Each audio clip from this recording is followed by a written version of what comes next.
Welcome, everybody. I'm so excited to have this opportunity to teach and have a learning community around the topic of sports psychology. I attended and graduated from UCLA.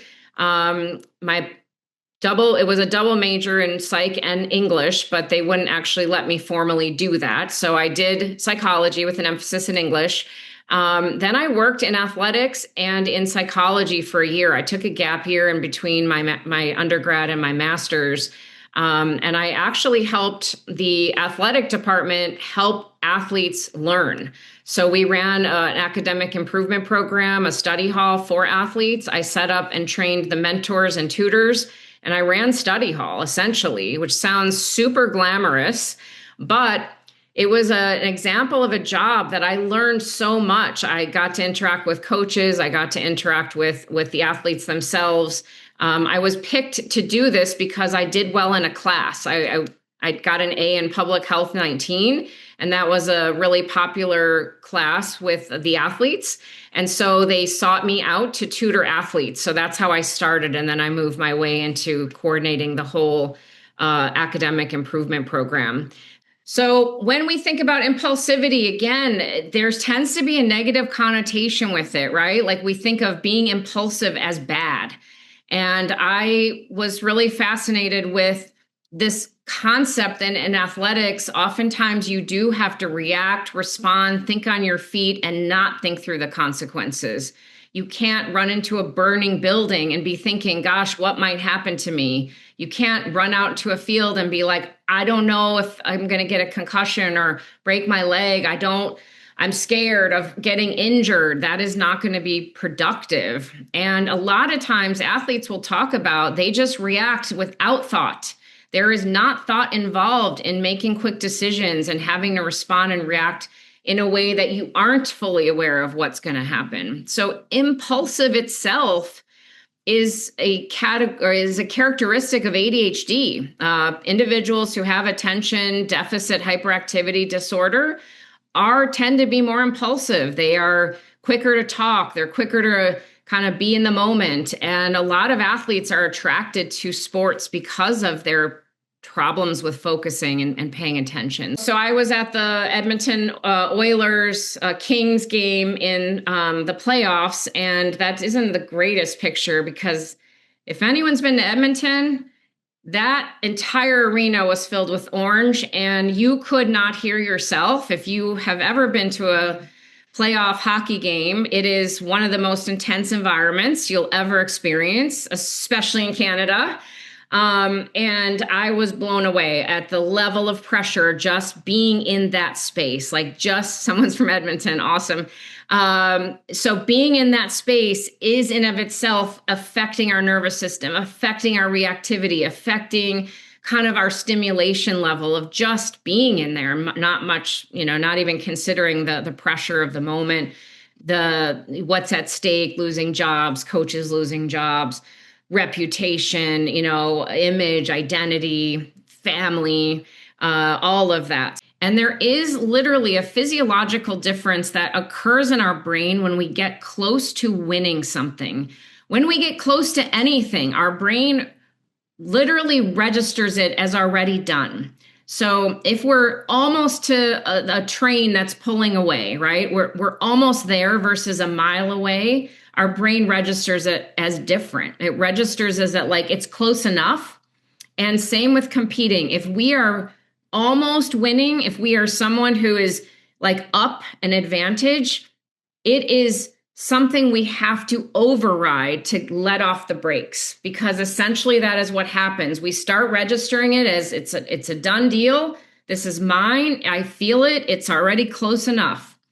And so what you can see over and over in competitions is when teams switch from playing to win to playing not to lose. You can feel it and see it. They pull their foot off the gas.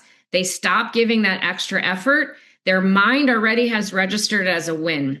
And we've seen this even probably in races with runners, right? Where they don't follow through and really cross that finish line. And so when you move into playing not to lose, the shift in mindset goes into fear of making mistakes, fear of failing, There's more cortisol and stress hormones that start pumping into your body.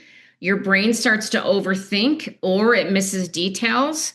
Your body becomes tense. It's not that power pose. It's more of like the guarding, like it's already mine. You can't take it from me, right? Like, oh, this is already mine and I'm keeping it from you versus no, I have to still go get it. So, what I'd like you to do first is we've done the double inhale. So that's one of the examples where you breathe in fully and you get to the top of your breath. You take another quick breath and let it out. So I just want to revisit that quickly because we did do that as one of our exercises.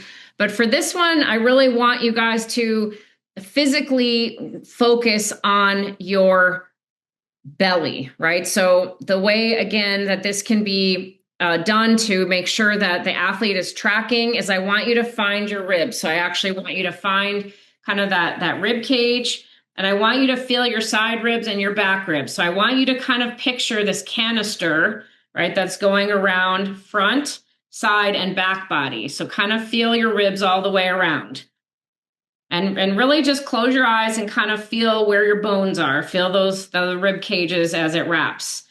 Then once you've done that, I want you to put your hands on the side of the front of your ribs. So kind of be able to rest your hands on the rib cage with your arms kind of chicken wing. So I want your arms, your elbows out, your palms flat but light. I don't want them gripping. It's just nice and resting.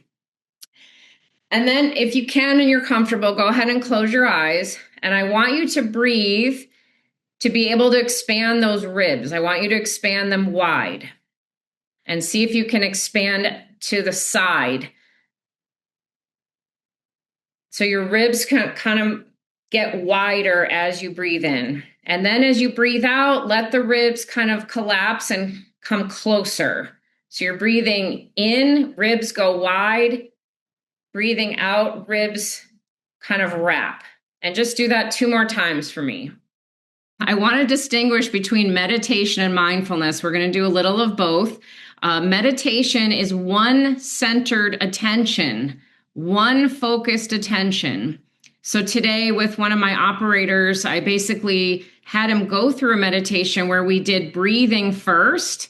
And the breathing itself can be the focus, the meditation.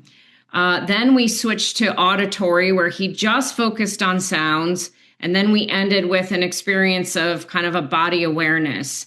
Each part of that is part of the overall meditation, but the brain is directed to think about one thing only and focus on one thing. When the mind starts to wander, you catch it and bring yourself back to whatever that is, whether that's the breath, the feeling of the hands, or the sound. When we visualize something, it is sending messages to our muscles, right? It is literally sending signals to our body, and the body is responding as if something is happening. So when they looked at these athletes, they had an athlete ski down a slalom course, and they measured their muscular activity, where and how it fired, which muscular fibers were firing as this athlete skied down the hill. And then they had the same athlete stand on top of the slalom course, close their eyes, and visualize themselves skiing that exact course down through the flags and making those moves and being able to lean and being able to cut with their skis.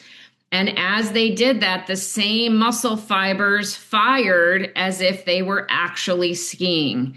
It was almost identical in terms of what the body was registering. All right, you guys got it. So thanks so much for being here. Just again, excited to have this group. We'll be back in the same place, same time tomorrow night. And, look forward to diving in.